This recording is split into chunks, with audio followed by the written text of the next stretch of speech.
so on and so forth. And so I didn't go, but I'd go to my little apartment. I'd go out. My kitchen was snow white, and I had a lovely icebox. I could have anything in there I wanted to eat. I bought it and put it in there. But you know, I cooked a meal and sat down and looked at it, and my stomach flipped right over, and I can't eat a bite.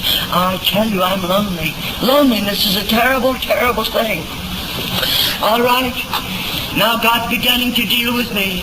I want the mind of God, the will of God, more than I want anything in this world. And God is beginning to deal with me. I'm going to have to give up my job. I don't have any other profession. I am an RN, of course. And I wanted to go on with my work, but God's begun to deal with my heart.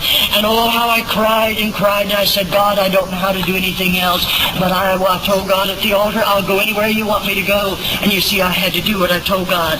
All right, I knew I was going to have to give up my job. And I said to Sister Nyla, honey, I'm going to have to advertise my furniture for sale, and I'll get off and go down to the apartment until I can be there. So she left and went on her way. And you know, folk, I got off duty for 2 weeks, and I advertised the furniture, and I thought I will be down there, and I will sell my furniture. The very second morning, I was there. A rap come on the door. I went to the door, and there stood a Roman Catholic priest. And, of course, I just looked at him, and he didn't come to buy furniture. He didn't come to look at it. He come to bluff and to scare me. And I told him to leave instantly. I'd call the police if he didn't, and they were very close to where I was. And he left, but the next morning, here's another priest. And this apartment house, no children could live there. It was all working people, and they had all gone on their jobs. That means I'm alone there. And so I become fearful.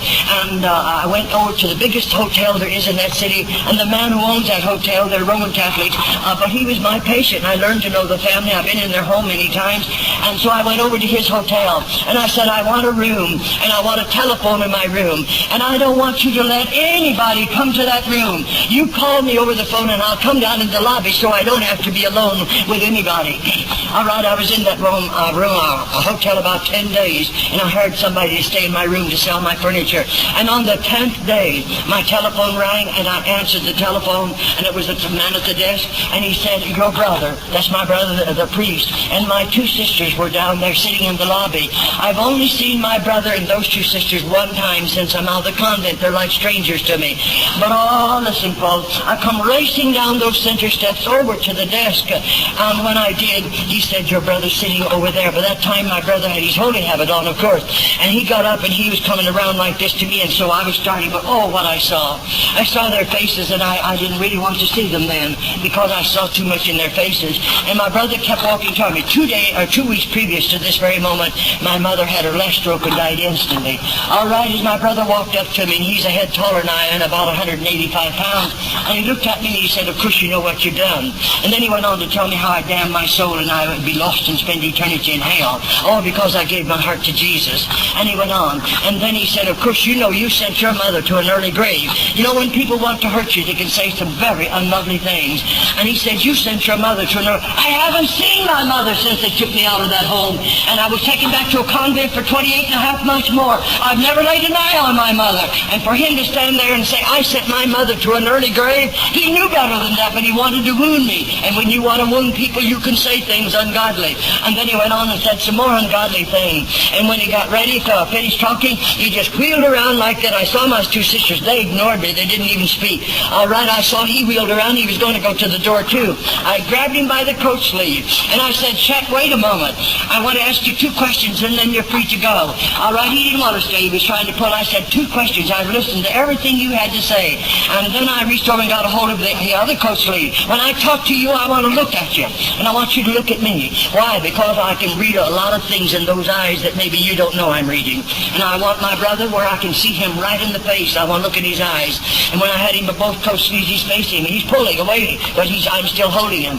And I asked him this question, Chet, how many women have you destroyed through the confessional box in your church?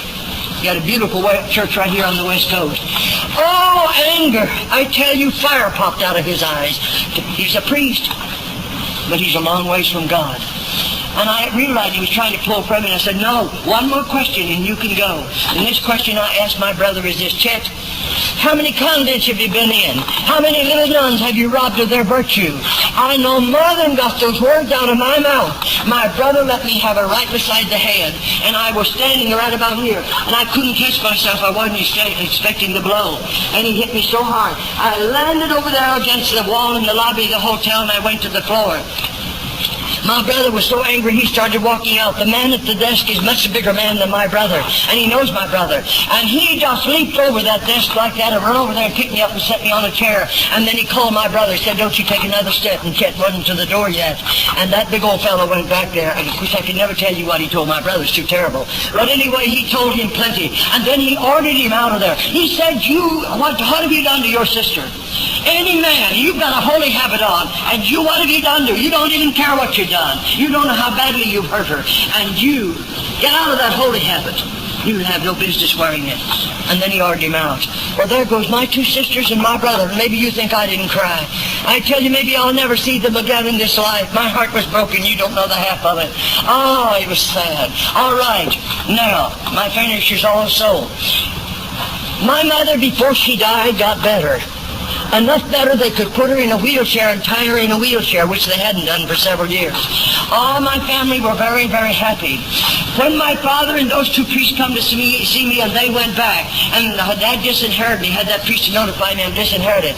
My mother seemingly knew about that. She found it out. I wasn't there, so I don't know what transpired. But I didn't know much about my people then. I didn't know how much money they had. I didn't know how much land. I know my father inherited land, but I didn't know anything about how much. I didn't know my mother had personal money of her own. But you know, after I had got rid of everything, my mother had her banker brought in our home, and my mother had her banker to set $12,000 of her personal money over in my name. And her request was this, for me to buy. She knew I needed a warm coat, and she knew I didn't have it. She knew all the rest of my family have a car. I didn't have any. Her request was I would get a car and I would buy a warm coat. I would leave the rest of the money invested where my mother had it invested because it's a good investment. Oh, folk, when that report come to me, I'm the happiest woman in this world. Oh, now you maybe thought I walked right out and bought a brand new automobile. I've lived in poverty all my life. You don't need to think I spend money like that. I'll tell you what I did. I went to one of the doctors I'm working under, and I knew he had a car, and I didn't know how much mileage was on it, but I know I took good care of the car, and so I talked to him about his car because he'd already talked to me about trading his car in on a new car. And I said, "Doctor, will you please let me just buy your car outright?" He said, "No, my car has 58,000 miles on it, and you're a woman. If anything went wrong, I'd feel to blame." And I said, "All right, if you won't sell me your car, I'll have to go down on a lot and pick a second-hand car out, and I'll get a lemon, because I don't know anything about cars." And so the next day when I come back on duty, the first thing he come to me, and he said, "I'm going to let you buy my car." I bought his car, and I paid for the car. And I don't know anything about clothes, and I don't know how to buy clothes or anything else. I don't even know materials. I went downtown shopping, and I bought me a nice warm coat, just an ordinary cloth coat. But you see, it was the time of the year when we closed that revival, that our Sister Nana closed that revival, and I knew where I was going. I could not take the car. If you remember, 24 years ago, you couldn't get enough gas to drive a car. No, just around in the city, you couldn't go very far in a car. They wouldn't allow you to have the gas. It was terrible. All right, you know what I did? I went and took that car and I put it in storage. And of course, I couldn't drag that coat with me, so I put the coat in storage. And then I was ready, and so I left, and I went by Chicago, spent a week in the revival there with Sister Nyla, sat back there in the seats like that, and oh, my heart was thrilled because I'm hearing the gospel. And on Friday of that week, she said, Sister Charlotte, she was going to Wisconsin in another revival. And she just stopped on the way to Wisconsin. She wanted to know if I would go with her. Now, Sister Nyla knew where I was going. There would be no church of our faith. And every young convert must be in the house of God. You should go to a church. You should be in church every time the doors are open. She knew I needed all of that.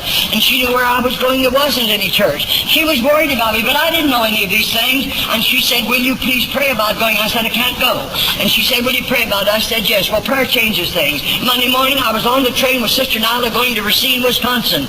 and there she's holding a revival for Brother Mitchell. And listen, folks, Brother Mitchell was at the train to meet Sister Nyla, and of course I wouldn't go to their home. They invited me, but I wouldn't go. I'm an independent person. And so I said, honey, you go out and stay with the pastor. I'm going to get a motel room. I'll go to the hotel or motel. And I went to a hotel. They took me to a hotel, and I got a room there. It was close enough I'd be in church every night. And I was so happy to think I'm in church. I can be in church. I was thrilled. But don't you know, folks, I think maybe a week had gone by, maybe a little bit later. And one morning, they called me down the lobby of that hotel. I went to the telephone. It was a telephone call. And when I answered that telephone, who's on the other end of that line? That same attorney that had notified me that my mother left me $12,000. He's on the other end of that line now. And I'm being informed that I'm being sued for that $12,000.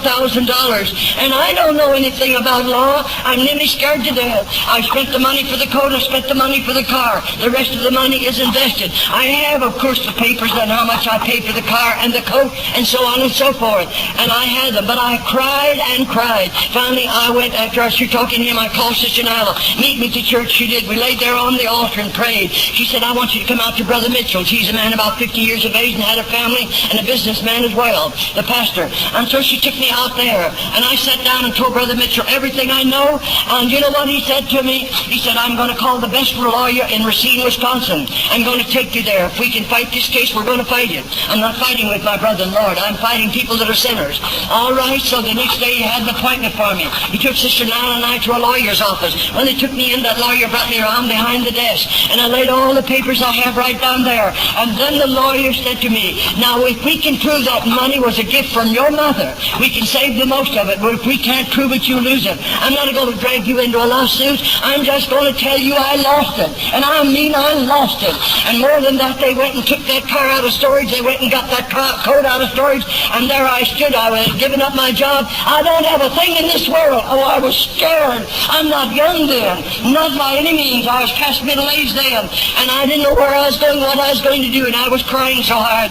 And you know, Sister Nyla said to me, Charlotte, as long as there's 2 nickels in my purse, one's yours. As long as I have the money to eat, you're going to eat with me. Don't you worry about a thing.